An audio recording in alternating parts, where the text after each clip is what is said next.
Is your turbo nozzle not working? Then it's time to replace it. The turbo nozzle is a powerful cleaning accessory you can use with your pressure washer. It is essentially a 0-degree nozzle that rotates in a circle, so it has a wider cleaning swath. There are a couple of common problems that can occur with your turbo nozzle. The nozzle can become clogged, so little or no water comes out, and debris can get into the nozzle and prevent it from rotating. Replacing the turbo nozzle is a very simple repair, and I'm going to show you how. Hi, I'm Mark Socha.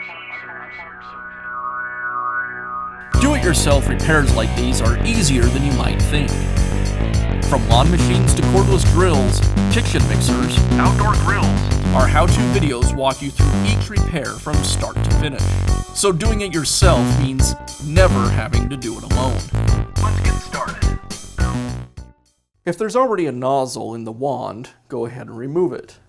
To do that, you pull back the release collar and pull the nozzle away from the wand. The water seal between the nozzle and the wand is made by an O-ring that's inside of the coupling. By applying a small amount of grease to the nozzle before you install it, it'll both make the nozzle easier to install as well as extend the life of the O-ring inside of the coupling. Here I've used a little bit of silicone grease. This can be kind of difficult to find. Something like Vaseline would also work. With the grease on the nozzle, now I can go ahead and install it.